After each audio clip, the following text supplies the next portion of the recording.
BirdNote presents. Good morning. This is Bring Birds Back. I'm your host, Tenijah Hamilton.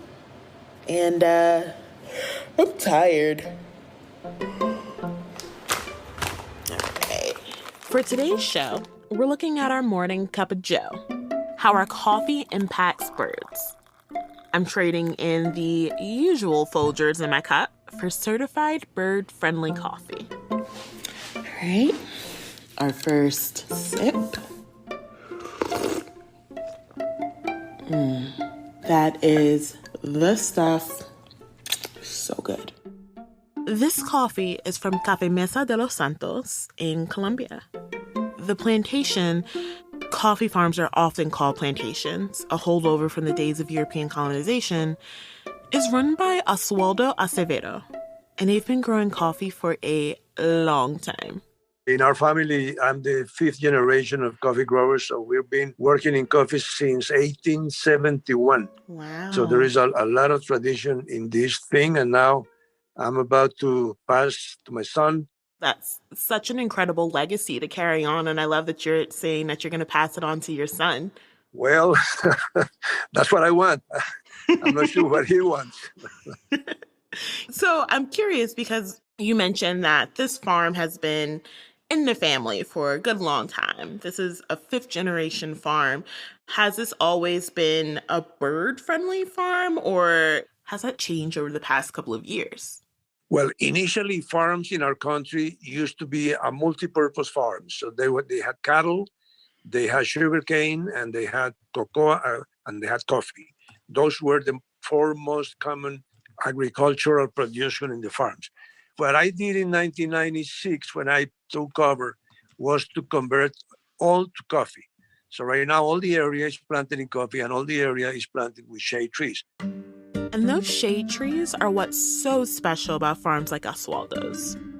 Growing coffee organically in full shade is actually a more traditional practice. We'll get more into that in a bit, and it has a lot of benefits. Many coffee aficionados say it produces more complex flavors. I'm no expert, but I enjoy the natural sweetness in the coffee from Oswaldo's farm. It was just really smooth, and as somebody who swears by instant coffee, it couldn't have been more of a night and day experience. But we're not talking about this coffee on Bring Birds Back just because it tastes good. We're talking about it because the thick, multi-level tree canopies of these farms provide incredible habitat for migratory birds. Habitat loss is a huge issue for birds that migrate to Central and South America, so farms like Oswaldo's really matter. And clearly, the folks at Café Mesa de los Santos have cultivated a great winter retreat for them. Oswaldo told me that they've seen at least 162 different bird species on the farm since they started paying attention to the birds in the 90s. I asked Oswaldo to paint a picture of what it's like on his farm, and I have to say, it sounds pretty amazing, as long as you're an early riser. When you are in a bird-friendly farm, you don't sleep after 6 a.m. The noise is totally different than outside at the sun because all the animals producing their songs or their noises in the forest.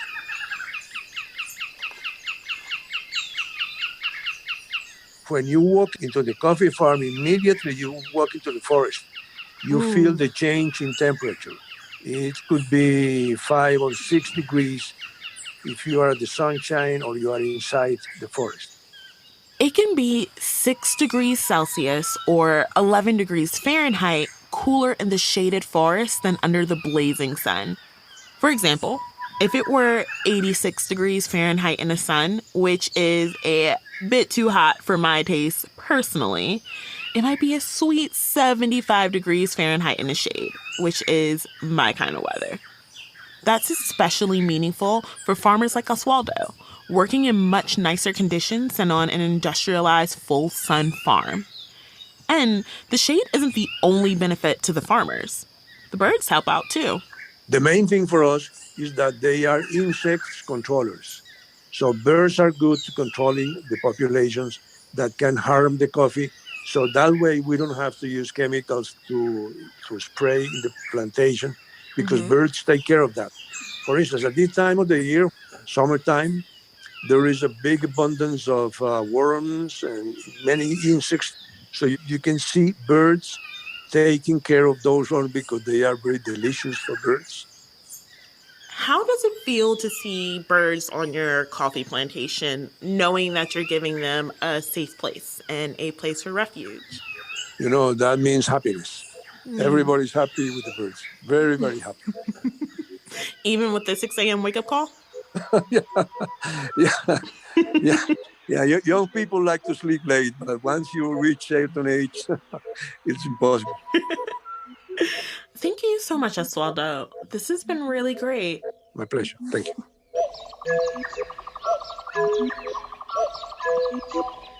Oswaldo's farm is not the only place growing coffee in a way that helps birds. In fact, the Smithsonian Institute's Migratory Bird Center runs a bird-friendly coffee program, which helps farmers make their plantations better for birds and wildlife and certifies the coffee so consumers know their money is supporting this work. I'm joined by two of the folks from the Smithsonian. Justine Bowe manages the bird-friendly certification program. How you doing, Justine? Doing great. And Ruth Bennett is a research ecologist. She's a scientist on the bird-friendly coffee team, developing the standards and investigating how birds do in these different types of agricultural landscapes. Hi, Ruth. How are you? Doing well. Thanks so much for having us. It's so great to have you on the show. So, to start at the beginning, how did this idea of bird-friendly coffee come about? Yeah, so bird-friendly coffee as a concept came about in the mid-1990s. Scientists and bird watchers were really starting to notice the declines in North American migratory species that overwinter in Central and South America. So there was a lot of concern about what was happening to these migratory birds, and very little was known about where they spent 6-7 months of their life cycle. And some Smithsonian scientists that did a lot of work in Mexico and Peru noticed that in shaded coffee plantations, there seemed to be way more migratory birds than any other habitat type in Central and South America. So Russ Greenberg was the scientist that started this all. He kept very detailed notes of birds on coffee and cacao plantations in Mexico and then expanded that to Peru and found that indeed the diversity of migratory birds and the abundance was higher in these shaded coffee and cocoa farms than it was in nearby forest or any other sort of human-dominated landscape like cattle pasture or urban environments. So based on those findings, he launched the bird-friendly coffee certification to incentivize farmers and also link with bird watchers in North America to purchase coffee that was grown on plantations that supported migratory birds. I'd like to add to that also and just say that bird-friendly coffee, it's grown in this really rich biodiverse shade, but that is not a Smithsonian invention at all or due to any observations by scientists coming and visiting farms. That's actually more the traditional way for coffee to be grown. It evolved in the shade in Ethiopia, growing in the wild, to then being brought to the New World and cultivated under shade. And it wasn't until the 1970s or so when farms started to clear-cut forest in order to grow coffee and to grow more coffee in order to increase incomes. So this is more a return or a celebration of that traditional cultivation method. Thank you for that additional context, Justine. That is really helpful. And it actually brings me to my next question. What is it about this traditional way of growing coffee that's friendly to our little bird buddies? I think it's pretty easy to understand how keeping a cat inside means it'll kill fewer birds, or planting native plants even. I can see that the birds are coming to my yard. With the coffee I buy at the store, it's a little more abstract on how this can help birds. You referenced the shade and the biodiversity it fosters, but how exactly does this help birds? So I think most people that drink coffee don't have a strong relationship with the areas that coffee is grown. We don't grow coffee in North America, so most people don't have a chance to go out and walk around on a coffee farm and see what it looks like. But there's two kind of primary ways in which coffee is grown today. One we call full sun monoculture. That's an industrialized form of coffee production similar to a wheat field or a corn field where there are no associated plants. It's only the coffee. There's no tree species. It's grown with a full agrochemical regime, pesticides, fertilizers, herbicides, insecticides. And the goal is to maximize the amount of coffee you produce on the smallest land possible. So that's how most coffee is produced today. There are very few birds, insects, wildlife that can live in that type of cultivation system. In contrast, a bird-friendly coffee farm has multiple species of shade trees and the coffee's planted underneath them. So you do produce a little bit less coffee on the same area of land, but it provides a space for often monkeys, sloths, lots of butterfly species, tons of different bird species, in addition to the migratory bird species that we're so concerned about. And currently, the Smithsonian bird-friendly label is the only label on the market that indicates 100% of your coffee came from a plantation that supported migratory songbirds and other wildlife. So I talked to a bird-friendly coffee farmer earlier. His name is Oswaldo, and he mentioned how this can be a symbiotic relationship, with birds also helping out the farmers. Can you tell me more about that? Yeah, absolutely. There's been quite a lot of research about how birds control insect pests of coffee itself. In Latin America, the coffee berry borer beetle is a common pest. It can really reduce production. And migratory birds specifically, if they're on the plantation, they eat up to 50% of those coffee berry borer beetles before they actually attack the coffee grain. So that can save farmers a lot of money, thousands of dollars per year that they would either lose in production or need to invert in pesticides to control that. Also, when you have a shaded plantation, you don't need to spend as much money on fertilizers, pesticides, insecticides, because you have this functioning ecosystem. And that creates an environment that's ultimately healthier for the coffee farmers as well. So the birds are really giving something back to the farmers when the farmers leave a space for them. That's awesome. So what are your requirements for bird-friendly certification? I mean, what is needed to get that label on a bag of beans? And how did you decide on those criteria? So Smithsonian Migratory Bird Center is primarily a research organization. So the certification was rooted first in science about what types of habitat features provide high-quality habitat to migratory birds. And with that work, we found that the number of shade trees, the diversity of those shade trees, and the vertical structural diversity, so how complicated the vegetation and how many unique types of vegetation exist on the coffee farm, all of those things are strongly correlated with the number of bird species and the abundance of birds that will live on that coffee farm.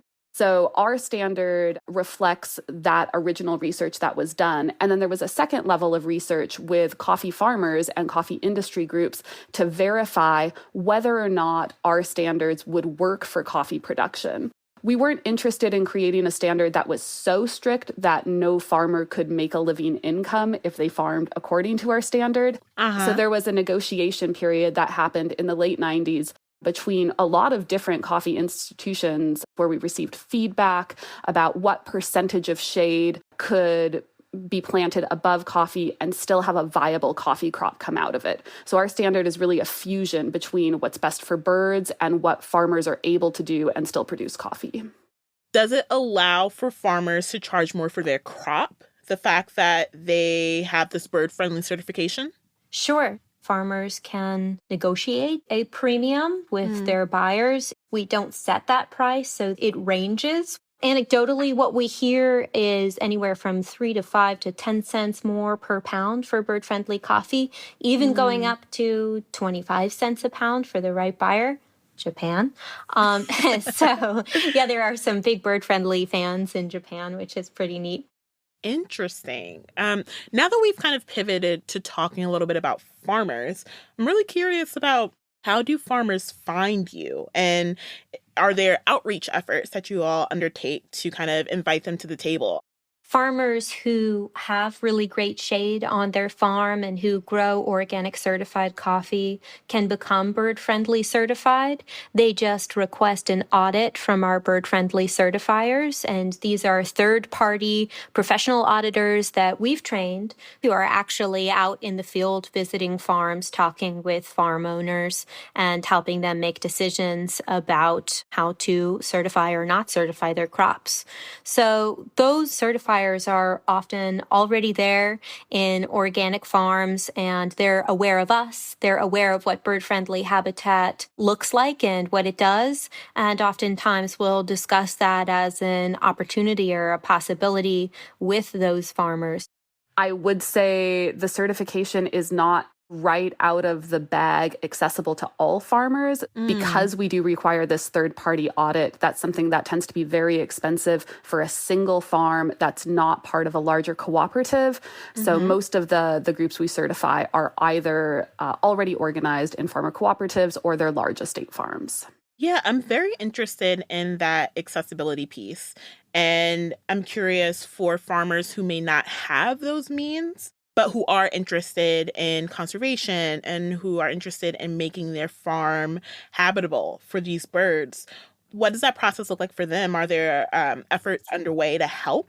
Yeah. We know that several parts of our certification do function as barriers to entry for smallholder farmers, and we have a research program underway right now to understand what the inherent costs of our certification are and find ways to limit those or offset those costs for farmers that would like to receive the certification. So there's many different ways that can happen. A roaster that purchases the coffee can choose to fund bird-friendly certification for farmers because the roaster is the one that has the consumer base that's receiving that higher price for coffee when they tell the bird-friendly story about it. And we're looking for alternative verification schemes as well that are less costly and less time-intensive than our current audit. But this is all research that's ongoing, so stay tuned in the future to see how we implement some of these changes that we would like to do. After the break, we'll talk about how to get some of this delicious shade-grown coffee, how to make it more accessible, and how to make everything bird-friendly. That's after this.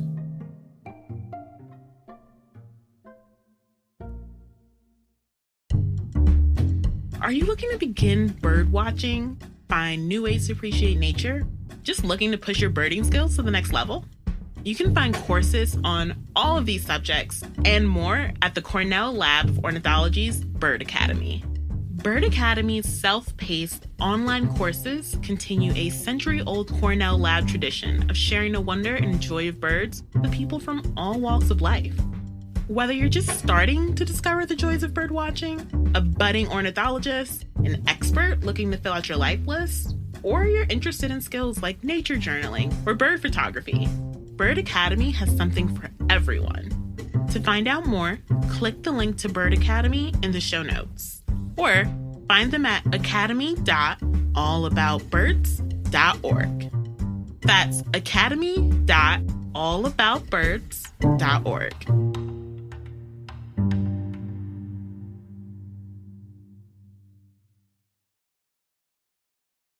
This is Bring Birds Back.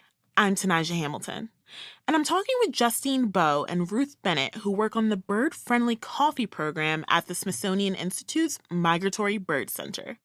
So I got my coffee from Oswaldo's Café Mesa de los Santos, but looking around near me, I was having trouble finding where to buy certified bird-friendly coffee.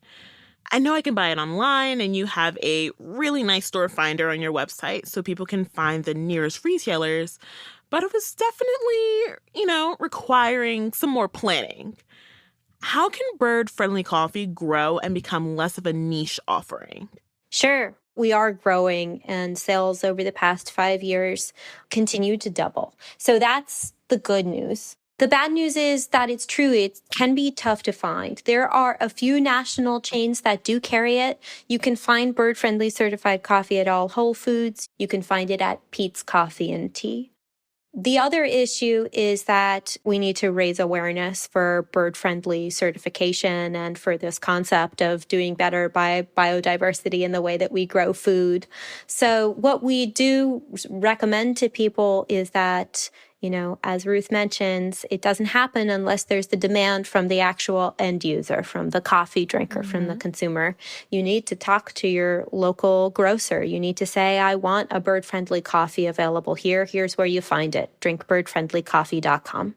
And it's really that simple. People are willing to pay a lot more for it. So it's over $1 per cup and it's over $3 per pound of coffee. And that's really a lot of value. But again, that really important kind of transformational factor is people have to learn about it. People have to talk about it. We need a critical mass of people who are asking for bird-friendly coffee in order for stores to offer it in more regions.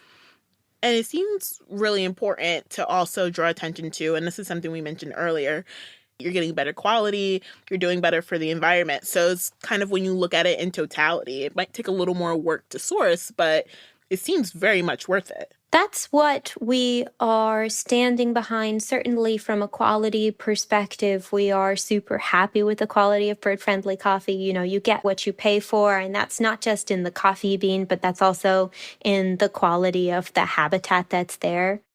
So I'd like to go back to the idea about lowering barriers to entry, and not just in the certification process, but for coffee drinkers too. If I don't have bird-friendly coffee available to me, is drinking organic coffee better than a coffee with no certifications?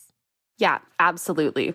So everybody working in this space likes to say, don't let perfect be the enemy of the good. Don't let the fact that you can't find bird-friendly coffee at your grocery store limit you from buying coffee that's better for birds. So we would say that organic is probably the second best thing you can look for. It's very difficult to cultivate coffee organically with no shade at all. So organic plantations are very likely highly shaded plantations that are providing good quality habitat for birds. Maybe not up to bird-friendly standards, but certainly better than a full-sun, highly technified monoculture. There's other certifications as well that do a little bit to ensure that plantations have some habitat or that a portion of their supply comes from shaded plantations. So you can look for Rainforest Alliance certification. They don't guarantee that coffee comes from shaded plantations, but certainly a portion of their supply does. So it's better than a coffee with no certification at all. And you can also look for Fair Trade certification, which ensures that workers are part of the negotiation for price, and that some of the higher price premium comes back to the community and is invested in infrastructure, education. So fair trade certification, while it's not specifically targeting the environment, certainly has better benefits for coffee communities. So I would say any certification is better than a coffee with no certification, and buy organic if you can. All right, so I want to talk a little bit about what's happening beyond coffee. Ruth, I know you're working on expanding out to a new crop that will be coming soon to a chocolate bar near you.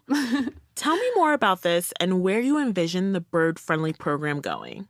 Yeah, we envision a future in which all crops can be grown in bird-friendly ways, where their production doesn't actively reduce bird populations. And one of the natural expansions for us is cocoa. So cocoa is also grown in the tropics in many of the same countries where coffee is grown, but it's grown at lower elevations. So in order to develop a bird-friendly cocoa standard, we didn't just want to take exactly what we had for coffee and apply it to this lower elevation zone, because we weren't sure that birds would respond the same way. We weren't sure that shaded cocoa plantations would also be full of migratory birds. So we conducted a full year review, pulling together all of the published literature about how birds respond to cocoa agriculture. So we used that review, created a standard, just like we did for coffee, and it's going through a standard revision process right now. And we're piloting a standard in the Dominican Republic on a reserve called Zorzal Reserve. It has one of the greatest remaining tracts of mid-elevation and low-elevation primary forest in the Dominican Republic. It's where basically all female bicknells thrush over winter, and there's cocoa grown all around it. So that's where we're piloting the standard. Those farms are undergoing their certification process right now, and bird-friendly chocolate should be available in the next 4 to 5 months. So exciting. I feel I definitely would like to be a tester there. Just send it my way. We will definitely send you some. So that's cocoa. What is next? You mentioned that your hope is that we can kind of move toward that for all crops more sustainably. So what's next after cocoa? So we've been thinking about this, and there are lots of other products out there that people consume, and there are also lots of other initiatives that are working for bird-friendly solutions of one product or one sector or another. So we've actually started to organize and collaborate with these initiatives in an effort that we're calling the Bird-Friendly Coalition. The coalition right now currently comprises over 50 initiatives representing everything from bird-friendly buildings and architectural design to bird-friendly rice, maple syrup, beef, mate, even yerba mate. So really, we think that there's no shortage of creative bird-friendly solutions. And what the Smithsonian hopes to do is to share our knowledge of 20 plus years in creating a market for bird-friendly products, and also to help guide these initiatives when it comes to setting standards and understanding and solidifying the scientific base for any industry that is looking to perform better for biodiversity and for birds specifically. Yeah, we have found in reaching out to all of these different initiatives that call themselves bird-friendly or have standards that are bird-friendlier for production, that all initiatives basically struggle with the same challenges. We, as scientists, our specialty is figuring out what's best for birds. That's not the challenge for us. Figuring out how to give producers incentives that work for them actually to retain those practices or start doing practices that are bird-friendly that they haven't done in the past, that's the challenge. So as a group, we're trying to think collectively about how to market to a bigger audience. How do we get all bird watchers on board with purchasing bird-friendly products? How do we make bird-friendly products something that are relevant to consumers that aren't bird watchers, but maybe love wildlife? How do we make bird-friendly products relevant to people that don't ever think about birds? So those are the questions that we're thinking about with the Bird-Friendly Coalition, because we know if there's no consumer demand for bird-friendly practices, it's very difficult to provide incentives for producers to engage in bird-friendly types of cultivation or building. Well, now our listeners know. Spread the word. Go get some bird-friendly coffee. Justine and Ruth, thank you so much for being here. Yeah, thank you so much. Thanks for having us. I want to leave you with something that Oswaldo said to me at the end of our conversation. Next time you buy coffee, please consider nature. Hopefully, consumers every day are going to be more aware and willing to support bird-friendly coffee, because that's going to really make a change in nature, especially these days that we need the most.